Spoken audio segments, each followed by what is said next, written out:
आप सभी को मेरा सादर जय जिनेंद्र। जैसे कि मैंने पहले भी आपको वीडियो में बताया है कि मोर पंख के कितने फ़ायदे हैं। क्या आप सभी जानते हैं नवग्रहों की कृपा भी बढ़ जाती है, धन का प्रभाव भी बढ़ जाता है। मोर पंख के उपाय मात्र से हमारे जीवन में आने वाली सुख समृद्धि के द्वार खुलते हैं। पुराणों में मोर पंखों को देवताओं का आभूषण भी कहा गया है। यह भगवान श्री कृष्ण के मस्तक की शान, उनका पसंदीदा आभूषण भी है। सनातन धर्म में तो घर में मोर पंख रखना अत्यंत शुभदायक माना गया है। यह तो आप सभी जानते हैं, घर के मंदिर में मोर पंख रख देने से वास्तु दोष खत्म हो जाते हैं। जी बिल्कुल, वास्तु शास्त्र की माने तो घर में मोर पंख रख देने से वास्तु दोष खत्म हो जाते हैं। इससे परिवार के सभी लोग निरोगी रहते हैं, साथ ही साथ घर की आर्थिक स्थिति भी बेहतर होने लग जाती है। जी, अगर हम मोर पंख के द्वारा इसका उपयोग हम करते हैं, हमारे जैन साधु संतों अपने हाथों में मोर पंख को ऐसे धारण करते हैं। उनके मेन उपकरणों में मोर पंख, पीछी और कमंडल सिर्फ 2 ही वस्तुएं होती हैं। अगर हम ज्योतिष की माने तो कालसर्प दोष से भी मुक्ति मिलती है। अगर किसी व्यक्ति की कुंडली में बहुत ज़्यादा कालसर्प दोष है तो उस व्यक्ति को मोर पंख का उपाय अवश्य से करना चाहिए। उसके लिए उसे उस व्यक्ति को सोते हुए तकिए के नीचे 7 मोर पंख रखने चाहिए। इससे कालसर्प दोष से बहुत जल्दी मुक्ति मिलती है। अगर आर्थिक तंगी हमारे घर में हो रही है, खूब मेहनत करने के बावजूद किसी व्यक्ति का पैसा नहीं रुक रहा है, तो उसे घर के मंदिर में मोर पंख रख लेना चाहिए। ऐसा करने से क्या होता है? ऐसा करने से धन की बरकत होती है, धन का आगमन होता है और आमदनी के भी नए स्रोत खुलते हैं। घर में केवल मोर पंख रख लेना ही काफ़ी नहीं है, उसे किस दिशा में रखना है, किस कार्य के लिए किस दिशा में रखना है, यह भी बहुत ज़्यादा उपयोगी है। घर की उत्तर पूर्व दिशा में रखने से महामंगलकारी होता है। नवग्रहों की और देवी देवताओं की कृपा हम पर बनी रहती है। जी, मोर पंख रखने मात्र से ही हमारे घर में धन की बरकत होती है। हमारे जितने भी हमारे ग्रह हमें परेशान कर रहे हैं, हमें उसमें समस्या में समाधान मिलता है। क्या हमें मोर पंख हम खुद से तोड़ते हैं? जी नहीं, बिल्कुल नहीं। मोर पंख हम खुद से नहीं तोड़ते हैं। यह मोर पंख, जब मोर बहुत ज़्यादा खुश होता है, जब वह नाचता है, तब वह अपने मोर के पंखों को गिरा देता है। हम सिर्फ उन्हीं पंखों का उपयोग करते हैं। हम खुद मोर को मारकर उन पंखों का इस्तेमाल नहीं करते हैं। वास्तुशास्त्र के अनुसार उत्तर पूर्व की दीवार पर अगर 8 मोर पंख हम बांध कर रखते हैं तो यह हमारे लिए बहुत शुभ होता है। अगर हमें सुबह सुबह कहीं पे मोर दिख जाता है तो यह बहुत शुभ संकेत होता है। हमारे जीवन में सकारात्मक परिणाम इससे देखने को मिल सकते हैं। मोर सुबह सुबह देखने से हमें शुभ समाचार की भी प्राप्ति होती है। जी, मोर पंख घर की जो बुरी ऊर्जा होती है, जो नेगेटिव एनर्जी होती है, उसे भी दूर करने में बहुत सहायता करता है।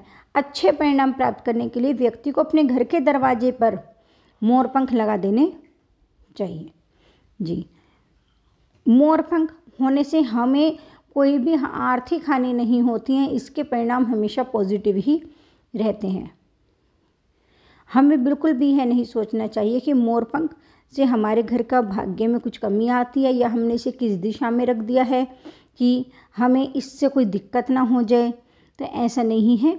मोर पंख हम कहीं भी रखते हैं तो उसके परिणाम तो होते ही हैं, लेकिन कुछ विशेष दिशाओं में रखने से उसके परिणामों में अद्भुत और चमत्कारी हमें परिणाम देखने को मिल सकते हैं।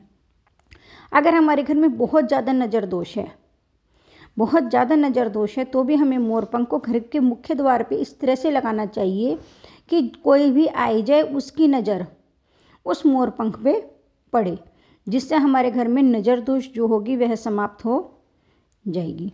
जैसे कि अभी मैंने आपको बताया, सनातन धर्म में तो मोर पंख का बहुत ही ज़्यादा धार्मिक महत्व है। बहुत सारे हिंदू देवी देवताओं ने इसे धारण किया है और अपने जैन धर्म में भी अपने साधु संतों ने भी मोर पंख को धारण किया है।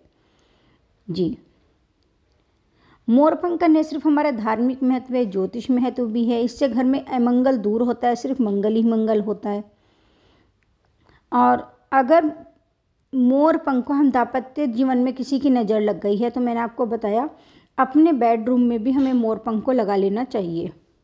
बेडरूम में हम बांसुरी के साथ भी मोर पंख रख सकते हैं। घर में पैसा नहीं टिक रहा है, धन का भंडार भरने के लिए घर के दक्षिण दिशा में कैश बॉक्स में भी हम इसे रख सकते हैं मोर पंख को। अगर हमारे बच्चों को कोई बुरी नज़र लग गई है तो हम मोर पंख को चांदी में ताबीज में रख कर इसे पहना सकते हैं, इससे भी बच्चे का नज़र दोष दूर होता है। हाँ जी।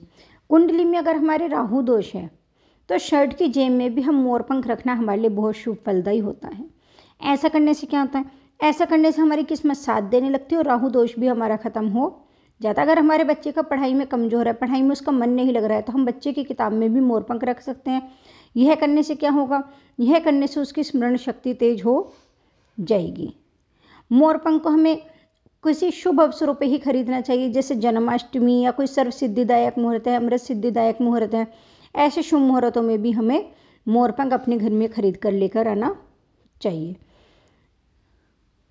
अगर हम, जैसे मैंने पहले आपको बताया, पूर्व दिशा में मोर पंख रखने का विशेष शुभ और महत्वपूर्ण फलदायी है। अगर हम मान्यता है कि अगर मोर हमारे शत्रु बहुत ज़्यादा हो गए हैं, अगर हमारे शत्रु बहुत ज़्यादा हो गए हैं तो भी हम मोर पंख को अगर अपने पास रखते हैं तो हमारे शत्रुओं में भी कमी आती है। घर के मुख्य दरवाजे पर अगर हम मोर पंख लगाते हैं, इससे हमारे घर में शुभता आती है, नकारात्मकता दूर होती है और अन्य जीव जंतु, जो छोटे जीव जंतु हैं, वह भी हमारे घर में प्रवेश नहीं कर पाते हैं।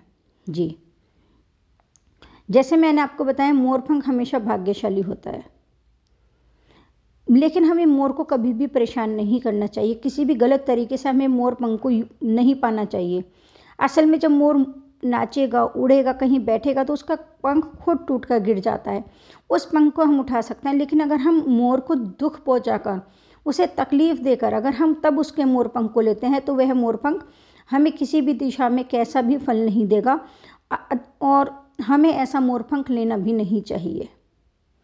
हमें सिर्फ वही मोर पंख लेना चाहिए जो मोर ने अपनी स्वेच्छा से गिरा है। जी, असली मोर पंख की पहचान क्या है, बहुत से लोगों के प्रश्न आते हैं। मोर पंख वाले पंख के केंद्र में स्टाइलिंग आई पैटर्न बने रहते हैं। गहरे इंद्रधनुषी हरे और शानदार नीले, एम्बर और बैंगनी रंग के आश्चर्यजनक बहु रंग होते हैं।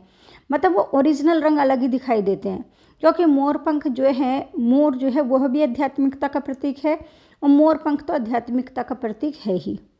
तीसरी आंख सुरक्षा का केंद्र है, मतलब हमारी यह थर्ड आई चक्र को भी एक्टिव करता है।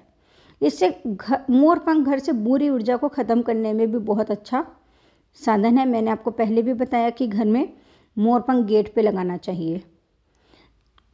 सब लोग पूछते हैं कि क्या मोर पंख से हमारे घर में कोई नकारात्मक तो नहीं आएगी। मैंने आपको जैसे पहले भी बताया है कि मोर पंख लगाने से हमारे घर में सिर्फ पॉजिटिव ही पॉजिटिव एनर्जी आती है और इससे हमारा कुछ भी बुरा नहीं होता है।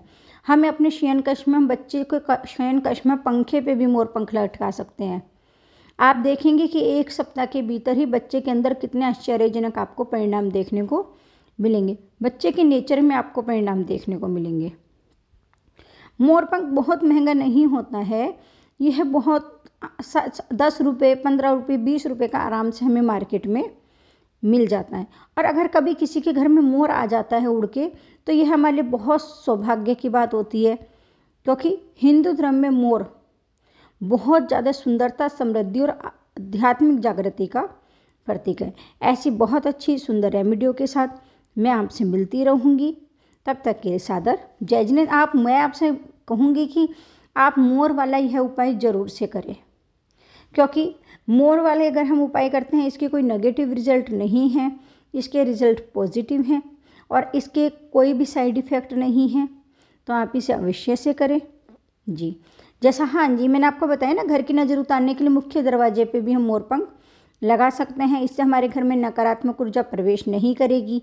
बस आपको क्या करना है, 3 मोर पंख लेने हैं और अपनी जो विशेज़ हैं वो है हमें बोलनी है अपने हाथ में लेके, और भगवान को ओम ह्रीम नमः, ओम श्रीम श्रीये नमः या ओम द्वारपालाय नमः, जागरे स्थाप्य स्वाहा, इस तरह का कोई भी आप मंत्र बोल सकते हैं।